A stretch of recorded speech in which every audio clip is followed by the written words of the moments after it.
Assalamualaikum warahmatullahi wabarakatuh. Kembali lagi di pelajaran ilmu pengetahuan sosial di bab 2. Kita akan membahas yang namanya masyarakat Indonesia pada masa praksara Hindu, Buddha, dan Islam. Jadi materi materi yang pertama kita akan bahas terkait tentang kehidupan manusia pada masa praksara. Kehidupan pada manusia pada masa praksara. Masa praksara merupakan suatu masa saat manusia purba belum mengenal tulisan. Seluruh dunia memiliki masa praksara yang berbeda-beda antara satu tempat dengan tempat yang lain, termasuk di Indonesia. Meskipun belum diketahui secara pasti dan belum bisa dibuktikan, namun yang pasti masa praksara dimulai sejak manusia purba mulai terdapat di muka bumi. Jadi manusia purba memiliki dua karakter khas dalam pola huniannya. Yang pertama, mereka memilih tinggal dekat dengan sumber air karena air merupakan kebutuhan manusia yang amat sangat penting, mulai dari sebagai kebutuhan jasmani hingga mobilitas sosial. Yang kedua merupakan lebih memilih hidup di alam terbuka. Situs-situs purba di sepanjang aliran Bengawan Solo adalah bukti dari pola hunian ini. Jadi hasil dari penelitian pun, fosil ataupun artefak menunjukkan bahwa manusia purba masa praaksara pada awal hidup dengan cara berburu dan meramu, alias masih bergantung kepada alam. Selanjutnya, mengenal masa praaksara. Praaksara atau nirleka atau prasejarah sendiri secara harfiah berarti sebelum atau pra. Dan tulisan aksara ini adalah masa di mana manusia belum mengenal tulisan dan hanya mengandalkan fosil.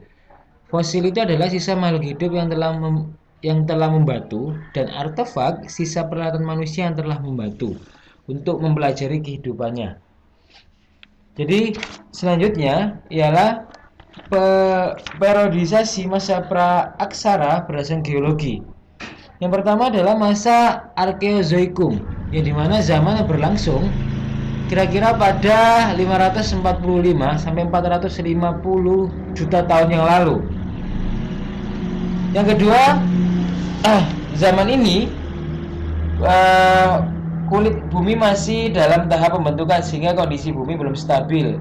Belum terlihat adanya tanda-tanda kehidupan karena udara masih sangat panas. Pada akhir zaman Arzoikoikum barulah terjadi penurunan suhu yang namanya memungkinkan adanya kehidupan. Yang kedua adalah Paleozoikum, sekitar 340 juta tahun yang lalu, dan diperkirakan muncul makhluk hidup di bumi saat itu. Yang muncul yaitu berupa makhluk hidup bersel satu dan tidak bertulang belakang seperti bakteri dan semacam amfibi. Yang ketiga adalah Mesozoikum, juga bisa disebut dengan zaman sekunder, yang berlangsung pada 140 juta tahun yang lalu, ditandai munculnya hewan-hewan reptil bertubuh besar seperti dinosaurus, terus juga dikenal dengan zaman reptil. Yang ketiga adalah Neozoikum, berlangsung sekitar 60 juta tahun yang lalu. Kehidupan ini mulai stabil dan berkembang. Selanjutnya adalah periodisasi berdasarkan arkeologis.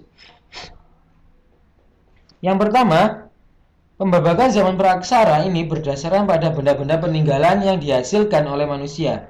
Pembabakan zaman praaksara menurut penemuan benda-benda peninggalan adalah sebagai berikut. Yang pertama adalah zaman batu. Zaman batu itu terkenal sebagai zaman Paleolitikum. Zaman batu diperkirakan berlangsung kurang lebih 600 tahun yang lalu.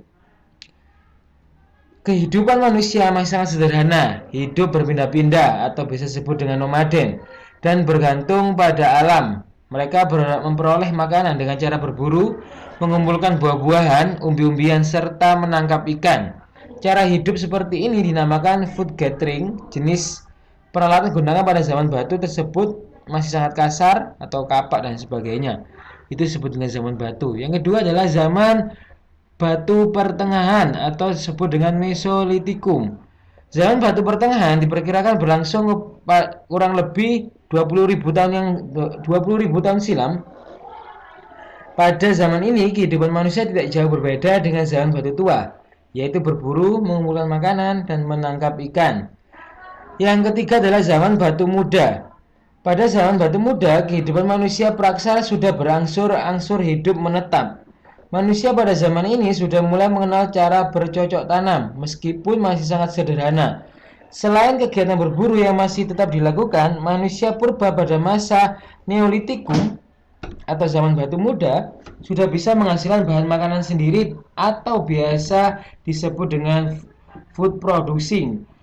Jadi peralatan yang digunakan pada zaman batu muda ini, Neolitikum, sudah diasah sampai halus. Jadi batunya itu sudah tidak kasar lagi, tapi sudah melalui tahap-tahapan yang sehingga melalui asahan menjadi halus. Bahkan ada peralatan yang bentuknya sangat indah. Peralatan yang biasa pada masa itu adalah kapak, lonjong, dan kapak persegi. Selanjutnya yang terakhir adalah zaman batu besar atau bisa disebut dengan zaman megalitikum atau biasa kita dengar megalitik. Bangunan megalitik dibangun atas dasar konsep kepercayaan, hubungan antara yang masih hidup dengan yang sudah mati, dan pengaruhnya terhadap kesejahteraan masyarakat dan kesuburan tanah. Bangunan megalitik mulai dibangun pada masa bercocok tanam sampai masa perundangan. Jenis-jenis bangunan megalitik antara lain sebagai berikut: punden perunda, habis itu menhir, dolmen, sarkofagus, kubur batu, dan arca batu. Itu terkenal di zaman megalitikum. Jadi periodisasi berdasarkan arkeologis ada 4. Yang pertama adalah zaman batu pertengahan, zaman batu muda, atau zaman batu besar. Selanjutnya adalah zaman logam. Jadi pada zaman ini sudah berhasil dibuat peralatan hidup dari logam. Karena saat itu telah muncul golongan undagi atau golongan terampil dalam melakukan jenis usaha tertentu. Pada zaman ini manusia telah mengenal yang namanya melebur, mencetak, menempa, dan menuang. Zaman logam dibagi menjadi 3 zaman, yaitu zaman tembaga, zaman perunggu, zaman besi. Namun Indonesia hanya mengalami 2 zaman logam, yaitu zaman perunggu dan zaman besi. Yang pertama adalah zaman perunggu. Pada zaman ini telah dikenal logam campur antara tembaga dan timah hitam yang menghasilkan perunggu. Teknik penuangan dengan menggunakan cara lelehan, teknik cetak lilin. Alat-alat ini dihasilkan pada zaman ini antara lain kapak, corong, terus nekara, moko, perunggu, mekanik, dan lain sebagainya. Selanjutnya adalah zaman besi. Zaman besi adalah zaman akhir dari masa prasejarah. Alat-alat yang digunakan pada masa ini lebih sempurna daripada zaman sebelumnya. Dengan masuknya zaman besi ini, maka kebudayaan perunggu telah digantikan dengan namanya zaman besi. Itu anak-anak pelajaran untuk hari ini, yaitu kita membahas terkait aksara itu zamannya apa aja secara geologis, secara arkeologis, dan zaman batu apa aja yang pernah dilewati oleh zaman manusia terdahulu. Kita akan lanjutkan minggu depan anak-anak. Sekian dari Pak Rahman. Wallahul muwaffiq wal mutawaffiq. Wassalamualaikum warahmatullahi wabarakatuh.